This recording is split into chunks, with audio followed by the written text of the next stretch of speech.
Finally ನಿನ್ನೆ ಏನು U S Fed meeting ಇತ್ತು ಹತ್ರ 25 ಬೇಸಿಸ್ ಪಾಯಿಂಟ್ ಇಂಟ್ರೆಸ್ಟ್ ರೇಟನ್ನು ಕಡಿಮೆ ಮಾಡ್ತಾರಂತ ಎಕ್ಸ್ಪರ್ಟ್ಗಳದ್ದು ಮತ್ತು ಎಲ್ಲರದು ಅನುಮಾನ ಇತ್ತು.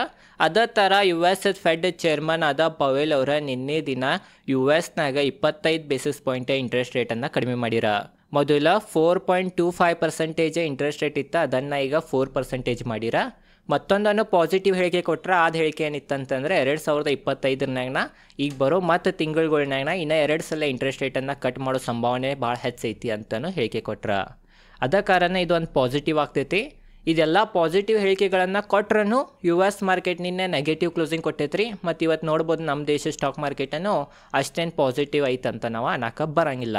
ನೋಡ್ಬೋದು ನಿನ್ನೆ ದಿನ ಎಲ್ಲ ಚಲೋ ಹೇಳಿಕೆಗಳಿದ್ರೂ ಯು ಎಸ್ದ S&P 500 ಇಂಡೆಕ್ಸ್ 0.10% ಬಿದ್ದು ಕ್ಲೋಸಿಂಗ್ ಕೊಟ್ಟೈತಿ. ನ್ಯಾಸ್ಡ್ಯಾಕ್ ಇಂಡೆಕ್ಸ್ ಯು ಎಸ್ದ ಏನು ಐ ಟಿ ಇಂಡೆಕ್ಸ್ ಅಂತೀವಿ ನಾವು ಯು ಎಸ್ದ ಐ ಟಿ ಇಂಡೆಕ್ಸ್ ಸಹನು ನ್ಯಾಸ್ಡ್ಯಾಕ್ 0.33% ಬಿದ್ದನ್ನು ಕ್ಲೋಸಿಂಗ್ ಕೊಟ್ಟೈತಿ. ಡೌ ಜೋನ್ಸನು ಬಿದ್ದನ್ನು ಕ್ಲೋಸಿಂಗ್ ಕೊಟ್ಟೈತಿ. ಇದಕ್ಕಿಂತನೂ ಹೆಚ್ಚು ಬಿದ್ದಿದ್ದು 3 ಇಂಡೆಕ್ಸ್ಗಳು ಯು ಎಸ್ದು. ಬಟ್ ಮಾರ್ಕೆಟ್ ಕ್ಲೋಸ್ ಆಗೋ ತನಕ ಮತ್ತು ಅದಕ್ಕೇನು ಚಲೋ ಅನ್ಸುತ್ತೆ ಅಂಬಲ್ರಿ, ಅದ ಕಾರಣ ಮತ್ತು ಸ್ವಲ್ಪ ಏರಿನ ಕ್ಲೋಸಿಂಗ್ ಕೊಟ್ಟಾವ. ಆದ್ರೂ ಓವರ್ ಆಲ್ ರೆಡ್ನಾಗನ ಕ್ಲೋಸಿಂಗ್ ಕೊಟ್ಟಾವ. ನೋಡ್ರಿ ವೀಕ್ಷಕರೇ, ನಾನು ಇನ್ನೀ ವಿಡಿಯೋನಾಗ ನಿಮ್ಗೆ ಹೇಳಿದ್ನಿ ಅದೇನಂತಂದ್ರೆ 25 ಬೇಸಿಸ್ ಪಾಯಿಂಟೇ ಇಂಟ್ರೆಸ್ಟ್ ರೇಟನ್ನು ಕಡಿಮೆ ಮಾಡ್ಬೇಕಂತ ಹೇಳಿದ್ನಿ ಯು ಎಸ್ ಫೆಡ್ದ ಚೇರ್ಮನ್ ಅವ್ರು. ಯಾಕಂದ್ರೆ ಅನುಮಾನ ಭಾಳ ಐತಿ, ಭಾಳ ಜನ ಆಸೆ ಹಿಡ್ಕೊಂಡು ಕುಂತಾರ ಮಾಡ್ತಾರಂತ. ಅದೇ ಥರ ಮಾಡಿರಿ, ಅದೊಂದು ಪಾಸಿಟಿವ್ ಆತ. ಎರಡನೇನು ನಾ ಹೇಳಿದ್ನಿ, ಎರಡನೇ ಮಾತು ಹೇಳಿದ್ನಿ ನಾ ಆ ವಿಡಿಯೋನಾಗ.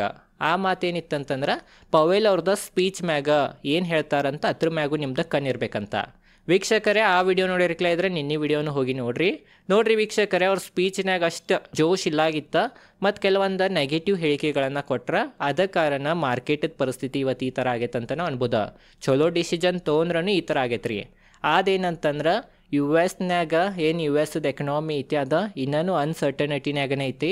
ಅದರಿಂದ ಮೇನ್ ರೀಸನ್ಗೆ ಏನು ಕೊಟ್ರು ಅಂತಂದ್ರೆ ಡೊನಾಲ್ಡ್ ಟ್ರಂಪ್ ಅವ್ರದ್ದು ಟೆರಿಫ್ದಿಂದ ಇನ್ನೂ ಏನು ಕ್ಲಿಯರ್ ವ್ಯೂ ಇಲ್ಲ, ಏನು ಹೇಳಕ್ಕೆ ಬರೋಂಗಿಲ್ಲ ನಮ್ಮ ಎಕನಾಮಿ ಬಗ್ಗೆ, ಅನ್ಸರ್ಟನಿಟಿ ಐತಿ. ನಮ್ಮದೇನು ಇನ್ಫ್ಲೇಷನ್ ಐತಿ ಅದು ಫುಲ್ ಕಂಟ್ರೋಲ್ನಾಗ ಐತಂತ ಅನ್ನಕ್ಕೆ ಬರೋಂಗಿಲ್ಲ. ಇದು ಒಂದು ಹೇಳಿಕೆಯನ್ನು ಕೊಟ್ರೆ.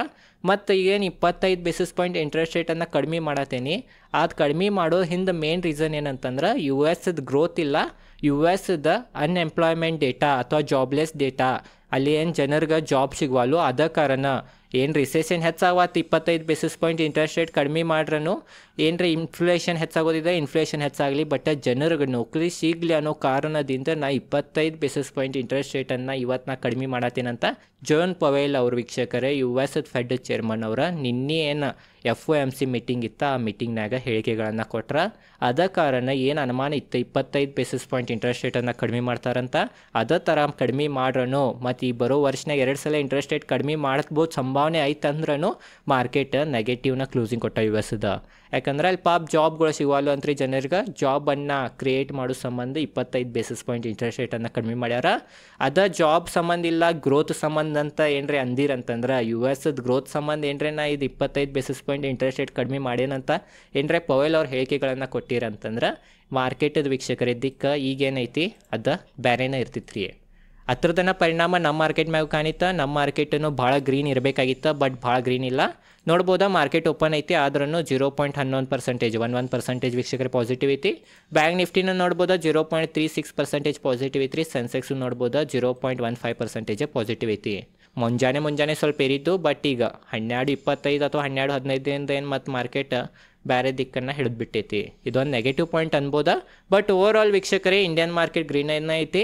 ಮತ್ತು ಯು ಎಸ್ನಾಗ ಏನು ಡಿಸಿಷನ್ ತೊಗೋತಾರೆ ಹತ್ರದ ಮೇನ್ ಇಂಪ್ಯಾಕ್ಟ್ ಯಾವ ಇಂಡೆಕ್ಸ್ ಮ್ಯಾಗ ಬೀಳ್ತೈತೆ ಅಂತಂದ್ರೆ ಭಾರತದ ಐ ಟಿ ಇಂಡೆಕ್ಸ್ ಮ್ಯಾಗ ಬೀಳ್ತೈತಿ. ಐ ಟಿ ಇಂಡೆಕ್ಸ್ ನೋಡ್ಬೋದು ಇವತ್ತು 0.73% ಪಾಸಿಟಿವ್ ಐತಿ. ಐ ಟಿ ಭಾಳ ಪಾಸಿಟಿವ್ ಐತಿ. ಇದೊಂದು ನಾವು ಪಾಸಿಟಿವ್ ಅಂತ ಕನ್ಸಿಡರ್ ಮಾಡ್ಬೋದಾ. ಆದ್ರೂ ಬೆಳಿಗ್ಗೆ ಭಾಳ ಇತ್ತು, ಈಗ ಮತ್ತೆ ಕೆಳಗೆ ಬರತೈತಿ. ಎಂಡ್ ಆಗೋಗೋ ತನಕ ಮಾರ್ಕೆಟ್ ಏನಾಗ್ತೈತೆ ಅಂತ ಇದ್ರ ಮ್ಯಾಗೂ ನಮ್ದು ಕಣ್ಣಿರ್ಬೇಕು. ನೋಡ್ರಿ ವೀಕ್ಷಕರೇ, ಮೇನ್ ಏನಂತಂದ್ರೆ ಮಾರ್ಕೆಟಿಗೆ ನ್ಯೂಸ್ ಮೊದಲು ಗುರ್ತಾಗ್ತೈತಿ. ಏನು ಅನುಮಾನ ಇತ್ತು 25 ಬೇಸಿಸ್ ಪಾಯಿಂಟ್ ಕಡಿಮೆ ಮಾಡ್ಬೋದಂತ ಅನುಮಾನ ಪ್ರಕಾರ, ಆದ್ರೂ ಮಾರ್ಕೆಟ್ ಯಾಕೆ ಇರಿಲ್ಲ ಅಂತಂದ್ರೆ ಮಾರ್ಕೆಟು ಆಲ್ರೆಡಿ ಏರ್ಬಿಟ್ಟಿತ್ತು. ನೀವು ಭಾರತದ ಸ್ಟಾಕ್ ಮಾರ್ಕೆಟ್ ನೋಡಿರ್ಬೋದು, 5 ದಿನದ್ನಾಗ ನೋಡ್ಬೋದು ನೀವು ನಿಫ್ಟಿದ ವೀಕ್ಷಕರ ಚಾರ್ಟ 1.22% ಏರೈತಿ. 25,000 ಮ್ಯಾಗ ಹೋಗಿತ್ತು. 25,150 ರೆಸಿಸ್ಟೆನ್ಸ್ ಇತ್ತು, ಅದನ್ನು ಬ್ರೇಕ್ ಮಾಡಿ 25,300 ಮ್ಯಾಗನು ಹೋಗೈತಿ. 350 ಮ್ಯಾಗ ಐತ್ರಿ ಈಗ. ಅದ ಕಾರಣ ಏನಿದು 25 ಬೇಸಿಸ್ ಪಾಯಿಂಟ್ ಇಂಟ್ರೆಸ್ಟ್ ರೇಟ್ ಕಡಿಮೆ ಮಾಡ್ಬೋದು ಅಂತಿತ್ತಲ್ಲ ರೀ, ಅದನ್ನು ಆಲ್ರೆಡಿ ಮಾರ್ಕೆಟ್ ಡಿಸ್ಕೌಂಟ್ ಮಾಡಿತ್ತಾ, ಆಲ್ರೆಡಿ ಮಾರ್ಕೆಟ್ ಇರಿತ್ತಾ. ಇದ್ರ ಬಗ್ಗೆ ನಾವು ಒಂದು ಥೇರಿನ ಕಲ್ಸೀನಿ, ಡಾವ್ ಥೇರಿ ಅಂತ. ಡಾವ್ ಥಿಯರಿನಾಗ ಹಲವಾರು ಥಿಯರಿಗಳು ಬರ್ತಾವ. ಬಟ್ ವೀಕ್ಷಕರೇ ಅದ್ರಾಗ ಮತ್ತೊಂದು ಥಿಯರಿ ಏನು ಬರ್ತೈತೆ ಅಂತಂದ್ರೆ ಮಾರ್ಕೆಟ್ ನ್ಯೂಸ್ ಬರೋಕ್ಕಿಂತ ಮೊದಲೇನ ರಿಯಾಕ್ಷನ್ ಮಾಡ್ತೈತಿ, ನ್ಯೂಸ್ ಬರಾನ ಹೆಚ್ಚು ರಿಯಾಕ್ಷನ್ ಮಾಡಂಗಿಲ್ಲ. ಈ ಯಾವುದು ಕಂಪ್ನಿದು ಕ್ವಾರ್ಟರ್ಲಿ ರಿಸಲ್ಟ್ ನೀವು ನೋಡ್ಬೋದು ವೀಕ್ಷಕರೇ, ಅದು ಕ್ವಾರ್ಟರ್ಲಿ ರಿಸಲ್ಟ್ ಬರಾನ ನಾವು ಏರ್ತೈತೆ ಅಂತ ಕುಂಡಿರ್ತೀವಿ, ಬಟ್ ಆ ದಿನ ಇರಂಗಿಲ್ಲ, ಯಾಕಂದ್ರೆ ಆಲ್ರೆಡಿ ಏರಿ ಬಿಟ್ಟಿರ್ತೈತಿ. ಅದೇ ಕಾರಣ ಆ ವಿಡಿಯೋದ ಲಿಂಕು ಡಿಸ್ಕ್ರಿಪ್ಷನ್ ಹಾಕಿರ್ತೀನಿ. ಡಾವ್ ಥಿಯರಿ ಬಗ್ಗೆನೂ ಅವು 3-4 ಥಿಯರಿಗಳಿದಾವೆ, ಅದ್ರ ಬಗ್ಗೆನೂ ಡೀಟೇಲ್ದಾಗ ತಿಳ್ಕೊರಿ. ವೀಕ್ಷಕರೇ ಓವರ್ ಆಲ್ ಇದೇ ಇತ್ತು. ಮೇನ್ ಏನಂತಂದ್ರೆ 25 ಬೇಸಿಸ್ ಪಾಯಿಂಟ್ ಇಂಟ್ರೆಸ್ಟ್ ರೇಟ್ ಕಡಿಮೆ ಮಾಡಿರೋ ಪಾಸಿಟಿವ್ನ ಅನ್ಬೋದ. ಎನಾಲಿಸ್ಟ್ಗಳು ಎಕ್ಸ್ಪರ್ಟ್ಗಳು ಹಲವಾರು ಮಾತುಗಳನ್ನು ಹೇಳ್ತಾರೆ, ಬಟ್ ನಾವೊಬ್ಬರು ಹೂಡಿಕೆದಾರರಾಗಿ ಹೆಚ್ಚು ತಲೆ ಕೆಡಿಸ್ಕೊಳ್ಳೋ ಅವಶ್ಯಕತೆ ಇಲ್ಲ. ಒಂದು ಚಲೋ ಸ್ಟಾಕ್ನಾಗ SIP ಮಾಡ್ಕೊಂತ ಹೋದ್ರೆ ಅಥವಾ ಚಲೋ ಮ್ಯೂಚುವಲ್ ಫಂಡ್ನಾಗ, ಚಲೋ ETF-ನಾಗ, ಚಲೋ ಇಂಡೆಕ್ಸ್ ಫಂಡ್ಗಳ್ನಾಗ, ಗೋಲ್ಡ್ನಾಗದು ಏನರೇ ನಾವು ಚಲೋ SIP-ಯನ್ನು ಮಾಡ್ಕೊಂಡು ಹೋದ್ರೆ ಅಂತ ಕೋರಿ ಖಂಡಿತವಾಗಿ ಲಾಂಗ್ ಟರ್ಮ್ನಾಗ ಚಲೋ ರೊಕ್ಕ ಮಾಡೇ ಮಾಡ್ತೀರಿ. ವೀಕ್ಷಕರೇ ಓವರ್ ಆಲ್ ಇದೇ ಇತ್ತು. ಈ ವಿಡಿಯೋನಾಗ ನಿನ್ನೆ FOMC ಮೀಟಿಂಗ್ನಾಗ US-ನಾಗ ಏನೇನು ಆತಂತ ಡೀಟೇಲ್ದಾಗ ನಿಮಗೆ ಭಾಳ ಸರಳವಾಗಿ ತಿಳಿದಿರ್ಬೋದು ಅಂತ ನನಗನ್ನಿಸ್ತೈತಿ. ಈ ವಿಡಿಯೋ ಹೆಂಗೆ ಅನ್ಸಿತ್ತು ಅಂತ ಕಮೆಂಟ್ ಸೆಕ್ಷನ್ ಹೇಳ್ರಿ. ಈ ವಿಡಿಯೋ ಚಲೋ ಅನ್ಸೋ ವಿಡಿಯೋಗೆ ಲೈಕ್ ಮಾಡಿರಿ, ಲೈಕ್ ಫ್ರೀ ಇರ್ತೈತೆ ನಿಮಗೆ, ಬಟ್ ಈ ವಿಡಿಯೋ ಭಾಳ ಜನರಿಗೆ ತಲುಪ್ತೈತೆ ಕರ್ನಾಟಕನಾಗ. ಅದ ಕಾರಣ ಈ ವಿಡಿಯೋಗೆ ಲೈಕ್ ಮಾಡಿರಿ. ಈ ಚಾನಲ್ ಮೇಲೆ ನಾನು ಸ್ಟಾಕ್ ಮಾರ್ಕೆಟ್ ರಿಲೇಟೆಡ್ ಕನ್ನಡನ ವಿಡಿಯೋ ಮಾಡ್ತಿರ್ತೇನೆ. ಧನ್ಯವಾದಗಳು.